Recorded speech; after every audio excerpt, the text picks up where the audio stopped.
You are listening to the Life Coach School podcast with Brooke Castillo, episode number 501. Welcome to the Life Coach School podcast, where it's all about real clients, real problems, and real coaching. And now, your host, Master Coach Instructor, Brooke Castillo. Hey, beautiful friends. How's everyone doing? Some of you not doing so good. Well, I have got the podcast for you today. The podcast today is called How to Take an L. Now, everybody knows that an L is a loss, right? So I raised two boys who are always handing me L's. They put their fingers, like their thumb and their pointy finger into an L, and they hand me L's all the time. Like, here's your L, Mom. And so I adopted that, and now I do that back to them. It's very fun. Speaking of fun, my son Connor, we just moved him into his very first home. He's so excited. That's a W for him, for sure. And me and the kids are actually going to the F1 races in Vegas this weekend. So I'm very excited to hang out with them and do crazy things in Las Vegas with my adult children. How exciting is that? But today on the podcast, we're going to talk about losing, and we're going to talk about failing, and we're going to talk about how to do it and how to do it well and how to sign up for it, raise your hand for it. I have talked about this a lot throughout the podcast, a lot of how important it is to know how to fail, important how to anticipate failure, to plan on it, to be willing to process your emotions around it. But I don't know what is happening right now, but it seems like almost everyone I am talking to is taking L's in some area of their life. And they are having trouble dealing with it, having trouble managing. And one of the things that I have seen pretty consistently is trying to change the circumstance to undo the L, to rewind it, to prevent it from happening again, to hide from it. And what I want to talk about on this podcast is embracing your L's and opening up to them and not hiding from them and not pretending like they didn't happen and not blaming, but just really being present with that part of what life is. It will change your life, I promise you. I have been watching a lot of football. I don't know if I've ever talked about this before, but I grew up watching football with my dad, and we would set up on Sunday in the living room with snacks and watch football. And so I have so many wonderful associations of being with Dennis, my dad, in the living room on fall days, watching the 49ers play. And I would be reading a book, usually reading a book, watching football, napping. It's one of my favorite memories. And whenever it turns fall time and football comes on, I get so excited to watch football. I'm not super into the teams and having my own team or anything like that anymore. I actually love to watch Red Zone because that's the most exciting part where they're just showing when the teams are in the red zone. And so I've been watching a lot of that. My boyfriend has a fantasy football team. So we're always watching random players on random teams, trying to see if we can get them to win so he can win his fantasy football league. So anyway, I've been watching a lot of quarterbacks and kickers and, teams, coaches do poorly and lose and take hard L's. And I don't know what it is for me, but watching the kickers miss game-winning field goals is so heartbreaking for me. I'm always thinking about their mom. What's it like if my son was kicking the field goal to win the game and he missed it? I would be so devastated and heartbroken. And, and then I'm watching, some of the coaches are getting fired and some of the offensive coordinators are getting fired and some of the players are getting, benched, and watching all these different L's, watching all these different losses. and wondering like how they're going to deal with it and how they're going to show up in their life and continue to go on when they have very publicly lost. I've been talking to close friends of mine who have businesses and they're doing launches and their launches are failing and they're not able to sell as much as they used to. And that's not true for all of them. Some of them are winning, some of them are losing. And of course, losing is relative in the sense of how you think about it, right? How you would expect yourself to do, how many points you would expect yourself to score versus how many you actually score. And as you all know, I'm playing a lot of pickleball and winning and losing in pickleball myself personally, and then also watching other people win or lose. I decided to do this podcast just because I had been hearing so many people struggling with losses, but I had one specific conversation with a friend of mine that was really not managing her L very well. She had taken a very hard L.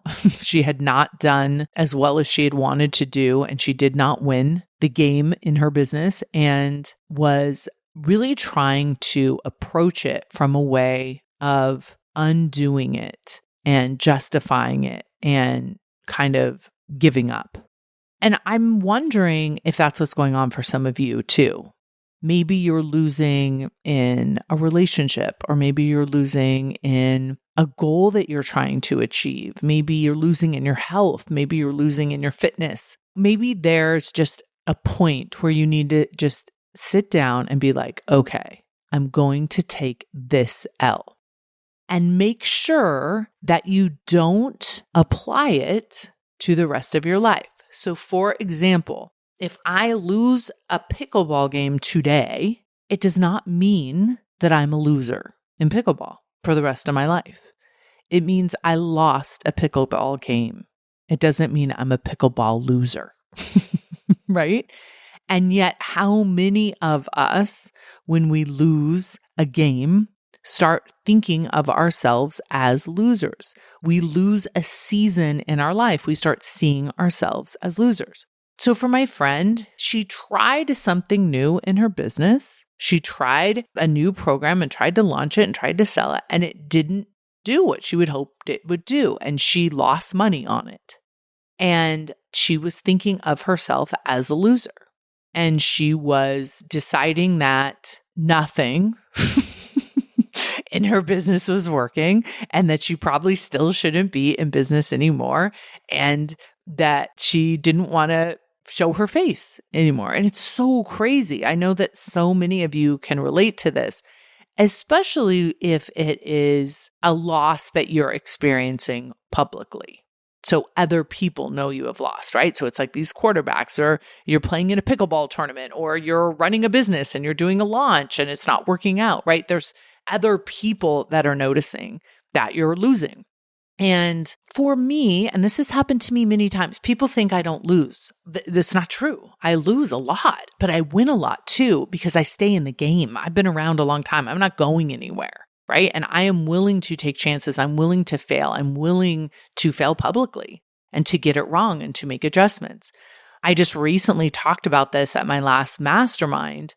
A big L that I've taken in my business was really expanding it and hiring a bunch of people and getting a bunch of executives and really building it up in a way that I thought would take us to the next level. And it just did not work the way that I had wanted it to work. And it was very defeating, very challenging, very hard for me emotionally. And one of the things that I talked about at this mastermind, and I'll talk about with you here, is how important it was for me to stay open and experience the feelings around that and be willing to really take on the L and just admit, like, this didn't work the way I wanted it to work, and not be ashamed of that and not be afraid of that and not be worried about it, but to do the following things. And this is how you can properly take an L.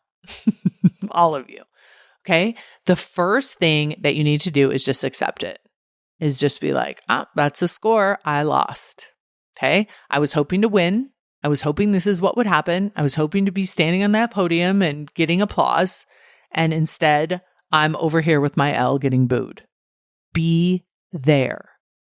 If you have a hard time processing a loss or, a failure or like really being in the space of that, just imagine children who are playing board games that when they lose, they don't want to play anymore and they like throw the board in the air and they get really frustrated.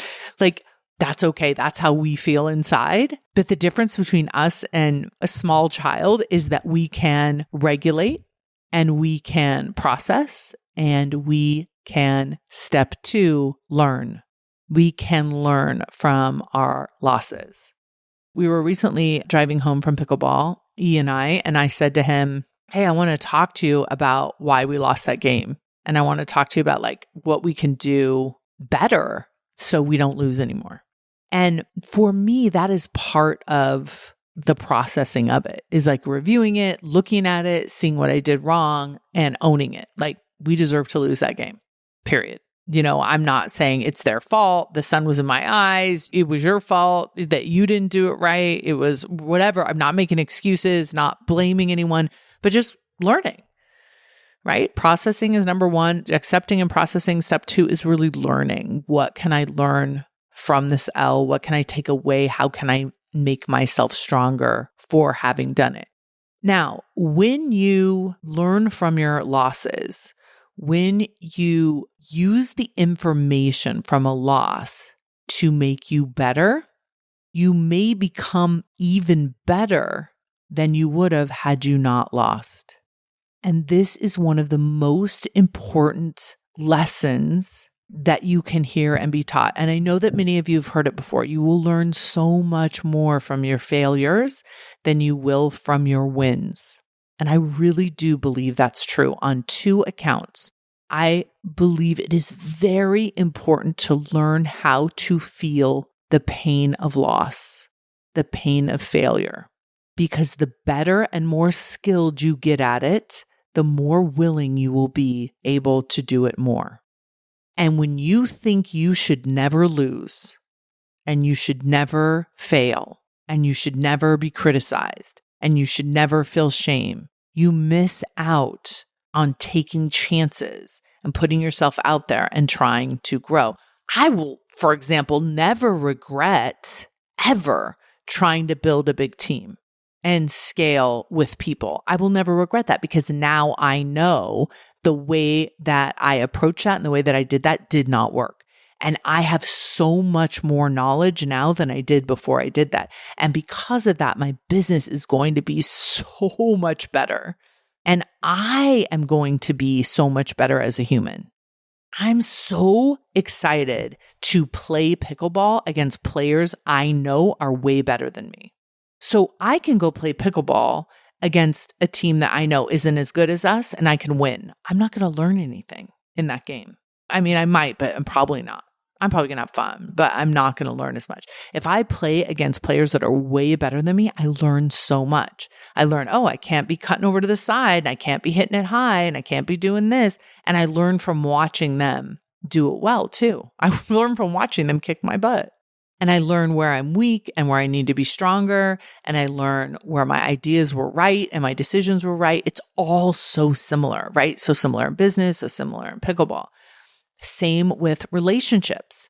I've had some relationships where I took an L in the relationship and I made a mistake and I ruined something. I went about something wrong. I handled something the wrong way and I lost the relationship because of that. Or I lost the person's respect, or I lost their trust, or I caused them pain in some way. And when I really take the time to learn from that, I come out so much better. And if I process the pain, so much stronger. So you may have heard me say this many times, like, I believe that success is built on a pile of failures because the failures are what make you strong. I love using the example of little kids learning how to walk because before they learn how to walk, every single thing they do is a fail. It's a fall, literally. They try to push themselves up, they fall down. They try to push themselves up, they fall down. They try to take a step, they fall down. But in the process of falling down and getting back up, falling down and getting back up, that's what makes them strong. Falling on the ground and pushing yourself up off the ground will make you stronger than just laying down. And once you get stronger, then walking becomes easy. When you can get to the place where you are willing to take an L publicly, you are willing to fail, you are willing to experience shame and humiliation, that's when you're going to be at your strongest, at your highest level. Think about this. There is no way you can be a professional football player and not take L's.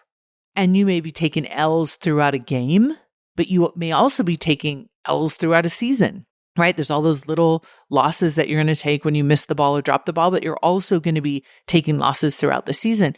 And you can't make a loss mean, oh, we lost a game, we shouldn't even try for the Super Bowl now. We shouldn't even keep playing, right? We want to keep showing up. What's next? What's next? What can I learn? What's next? So those really are, for me, the 3 steps. The first one is accept and process it, the pain of the loss. Step 2 is what can I learn from this to make myself stronger by feeling that emotion, by processing that emotion through. What can I learn from this on how to be stronger? And what can I learn from this on how to be better? And then the last one is what's next?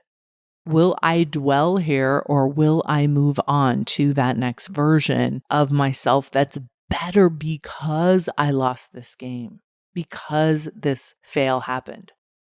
I want to add that I think this was true for my friend that I had talked to, but I think this is also true for many of you. And many of you who have come to me as very successful people. You've gotten straight A's in school, you had approval, you've done really well in your job, you have an adoring spouse, you have great kids, like all of these W's you come to me with. And you're ready to go to the next level, but you're not used to losing at all. You've set up your life to win, win, win, win, win, win, win. And so when I suggest some impossible goal or taking everything that's beyond the status quo to a bigger next level, the agreement that you have to make at that point is to lose, but you haven't lost before. You've been such a winner your whole life. I think you all have the hardest times. And that was true for my friend. Her business had just been a string of W's. Every launch, every offer, every connection. But now going to that next level, trying to do that next level thing brought some L's. And sometimes it's a circumstance and sometimes it's, just a fluke. And sometimes it's, the time of year, who knows?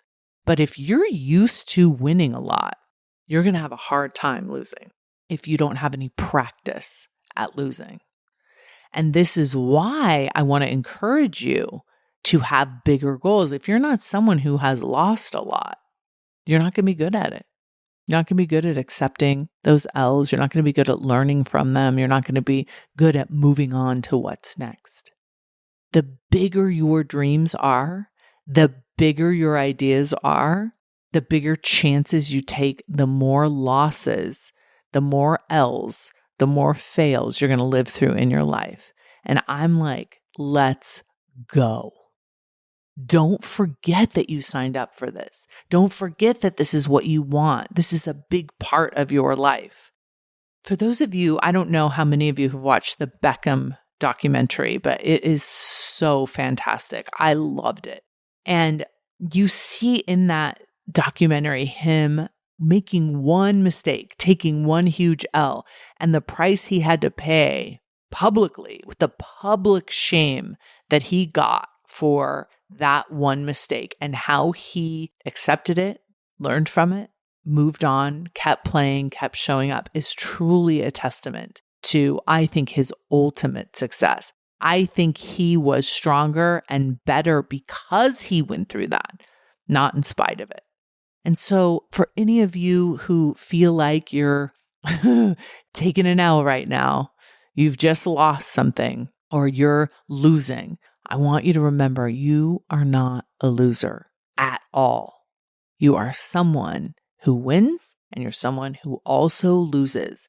And you can learn from each of your losses. For as long as you're losing and as long as that's happening, you can be learning and using it as an opportunity to make yourself stronger. What's next move on, keep moving. That's what I'm going to keep doing for the rest of my life, whether it's in my business, whether it's in my relationships, or whether it's in, and hopefully mostly, pickleball. All right, my friends, have a beautiful week. I'll talk to you next week. Hey, if you enjoy listening to this podcast, you have to come check out Self-Coaching Scholars. It's my monthly coaching program where we take all this material and we apply it. We take it to the next level and we study it. Join me over at thelifecoachschool.com/join. Make sure you type in the lifecoachschool.com/join. I'd love to have you join me in Self-Coaching Scholars. See you there.